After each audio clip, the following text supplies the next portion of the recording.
अस्सलामुअलैकुम, welcome to farm and form. जब किसी से ये पूछा जाए कि टैबलेट कैपिंग क्या होती है तो अबाउट 90% लोगों को टैबलेट कैपिंग की डेफिनेशन नहीं आती। मीन उनको ये तो पता होता है कैपिंग का एक डिफेक्ट होता है जो कि ड्यूरिंग हमें टैबलेट कंप्रेशन फेस करना पड़ता है, लेकिन जब ये पूछा जाए कि उसकी डेफिनेशन क्या है, टैबलेट कैपिंग को कैसे डिफरेंशिएट करते हैं लेमिनेशन से, तो मोस्टली 90% लोगों को इसके बारे में नहीं पता होता।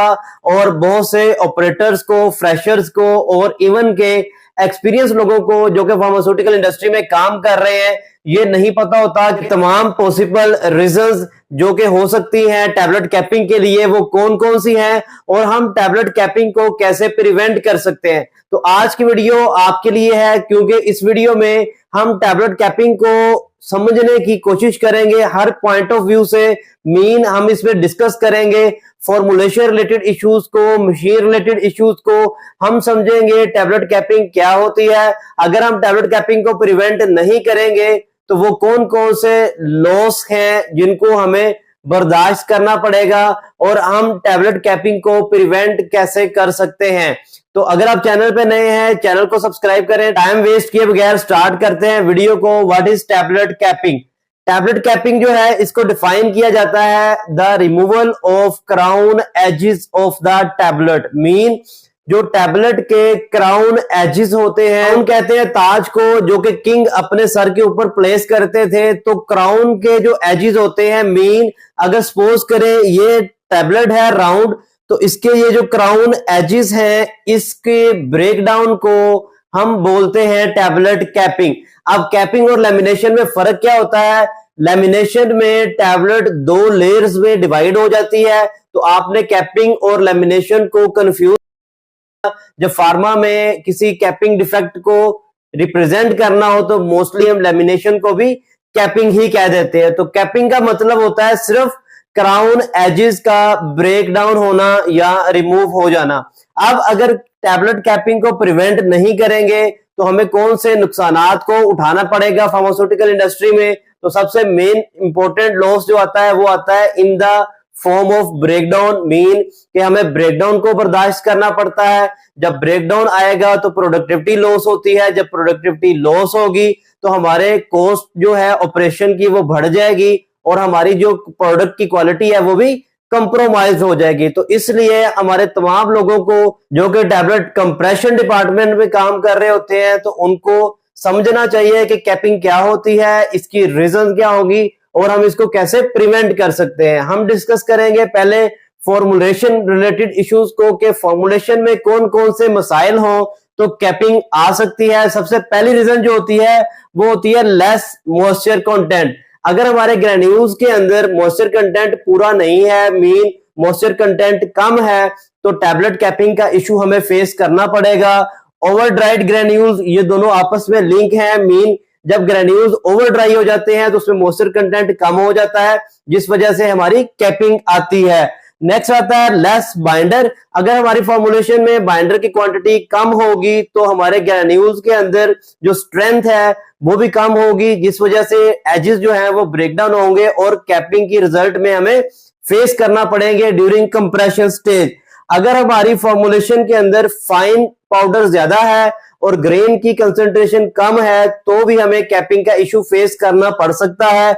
अगली रीजन होती है ओवर साइज्ड ग्रेन्यूल। अगर हमारे टैबलेट का वेट कम है लेकिन हमारे ग्रेन्यूल का साइज ज्यादा है, मीन अगर 100 मिलीग्राम की टैबलेट है और हमारे ग्रेन्यूल का साइज 12 नंबर मैश का है, मीन ग्रेन्यूल साइज ज्यादा है, तो हमारी जो डाई फिलिंग है उसमें इशू आएगा, फाइन पाउडर नहीं होगा, लार्ज साइज के ग्रेन्यूल्स होंगे तो वर्ड स्पेसिफिक फिल नहीं होंगी, जिस वजह से हमें कैपिंग का इशू फेस करना पड़ सकता है। ये सारे इश्यूज जो हैं ये हमारे इश्यूज हैं फॉर्मुलेशन रिलेटेड। अगला इशू जो है वो है लुब्रिकेशन की क्वांटिटी। अगर हमारी फॉर्मुलेशन में लुब्रिकेशन की क्वांटिटी, मीन मैग्नीशियम स्टीरेट की क्वांटिटी ज्यादा होगी तो फिर भी कैपिंग का इशू आ सकता है। और अगर हम ब्लेंडिंग टाइम को इंक्रीज करते हैं विद लुब्रिकेंट्स तो भी हमें कैपिंग के इशू को फेस करना पड़ सकता है। ये फॉर्मुलेशन रिलेटेड है।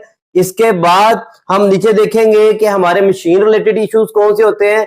पहले हम डिस्कस करते हैं अगर फॉर्मुलेशन रिलेटेड इश्यूज की वजह से कैपिंग का डिफेक्ट आ रहा है तो उसका सोल्यूशन क्या होगा, मोस्ट इंपोर्टेंट सॉल्यूशंस को हम यहाँ पे डिस्कस करेंगे और कौन से सोल्यूशन होंगे जो हम फॉर्मुलेशन रिलेटेड डिफेक्ट्स को प्रिवेंट करने के लिए लेंगे तो हमारा कैपिंग का जो डिफेक्ट है वो खत्म हो जाएगा। तो सबसे पहले चीज यह है कि लेस मॉइस्चर कंटेंट या ओवर ड्राइड ग्रेन्यूल्स हमने नहीं बनाने, हमने एक प्रॉपर मॉइस्चर कंटेंट को अपनी फॉर्मुलेशन के अंदर मेंटेन करना है। मीन अगर हमारी मॉइस्चर कंटेंट की लिमिट जो है वो 2 to 3% है तो मिनिमम 2 to 3% की रेंज में हमारे फॉर्मुलेशन के अंदर मॉइस्चर कंटेंट रिक्वायर्ड होना चाहिए, क्योंकि यही मॉइस्चर कंटेंट स्ट्रेंथ देता है हमारे ग्रेन्यूल्स को ड्यूरिंग द कंप्रेशन फोर्स और कैपिंग को प्रिवेंट करता है। Next, less binder. अगर हमारी फॉर्मुलेशन में बाइंडर की कंसेंट्रेशन बहुत कम है तो अपने फॉर्मुलेशन में हमें बाइंडर की क्वांटिटी को इंक्रीज करना पड़ेगा। और अगर हम फाइन को ज्यादा प्रोड्यूस कर रहे हैं, मीन ड्यूरिंग एफबीडी, या हम जो है वो ड्राई सीविंग में फाइन मैश यूज कर रहे हैं, तो हमें इंश्योर करना होगा कि हमारी फॉर्मुलेशन के अंदर फाइन की रेशियो ज्यादा ना हो, बल्कि ग्रेन और फाइन की रेशियो में एक बैलेंस मेंटेन रहे। ओवर साइज ग्रेन्यूल, बहुत लार्ज साइज के ग्रेन्यूल नहीं होने चाहिए। अगर हमारी टैबलेट का वेट कम है तो हमें अपनी सीव सिलेक्शन को जो चेक करना चाहिए। अगर आपको नहीं पता सीव सिलेक्शन क्या होती है, कैसे करते हैं, कमेंट में मेंशन कीजिएगा, मैं उस पर अलग से वीडियो रिकॉर्ड कर दूंगा।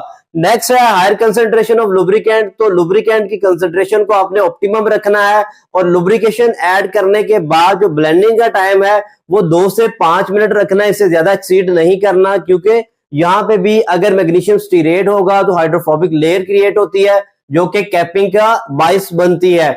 आगे हम डिस्कस करते हैं कि फॉर्मुलेशन रिलेटेड के अलावा जो मशीन रिलेटेड इश्यूज कौन कौन से होते हैं। मीन अगर हमारी फॉर्मुलेशन ओके है, मॉइस्चर भी पूरा है, ओवरड्राइड ग्रेन्यूल भी नहीं है, बाइंडर भी ठीक है, सारी चीजें ओके हैं, लेकिन फिर भी अगर कैपिंग का इशू आ रहा है तो मशीन के कौन से मसाइल ऐसे हो सकते हैं, कौन सी ऐसी सेटिंग्स हो सकती हैं जिस वजह से हमें कैपिंग फेस करना पड़ रही है और हम उसको कैसे प्रिवेंट कर सकते हैं।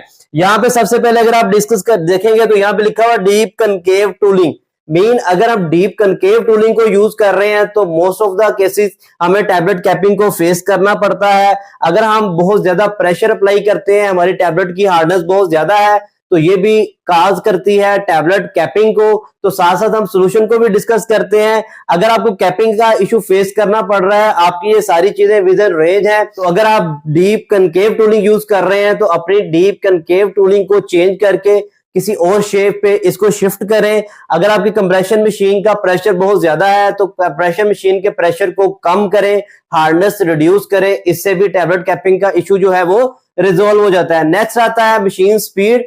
अगर मशीन की स्पीड बहुत ज्यादा होगी तो इससे भी टैबलेट कैपिंग आ रही होती है, तो टैबलेट कैपिंग आए तो अपनी मशीन की स्पीड को कम करें, उससे भी हमारे जो 90% कैपिंग के चांसेस होते हैं वो इन दो इश्यूज से ही हल हो जाते हैं। मीन हार्डनेस कम करने से और मशीन की स्पीड कम करने से। अगर डिवेल टाइम कम है तो भी हमारे कैपिंग के इश्यूज आ रहे होते हैं। डिवेल टाइम क्या होता है अलग से वीडियो रिकॉर्ड करेंगे, तो डिवेल टाइम हम कैसे कम कर सकते हैं, स्पीड कम करने से भी हो सकता है।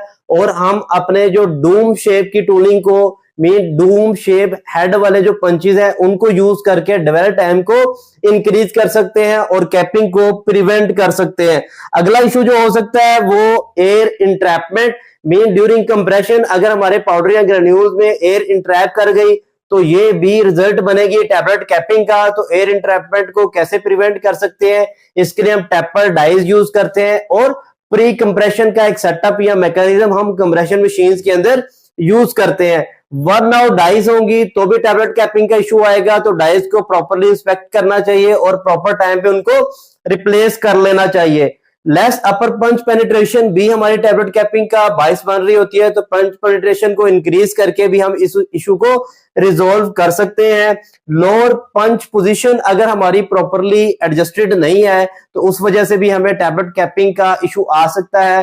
तो उम्मीद है आपको ये समझ आ गई होगी टैबलेट कैपिंग क्या होती है, रीजन क्या होती है और इनको हम कैसे प्रिवेंट कर सकते हैं। तो सबसे मेन चीज जो है, अगर टैबलेट कैपिंग आ रही है तो आपने सबसे पहले रिजॉल्व करना है मशीन रिलेटेड इश्यूज को। फिर भी अगर आपकी कैपिंग का मसला हल नहीं आ रहा तो हमें जाना पड़ेगा इस सोल्यूशन की तरफ। और अगर आप ये जानना चाहते हैं कि मॉइस्चर कंटेंट कम हो तो हम अपने मॉइस्चर कंटेंट को कैसे इंक्रीज कर सकते हैं, कमेंट में मेंशन कीजिएगा, मैं उस पर अलग से एक वीडियो रिकॉर्ड कर दूंगा। वीडियो अच्छी लगी हो आगे शेयर करें। अगली वीडियो तक के लिए इजाजत दें। अल्लाह हाफिज।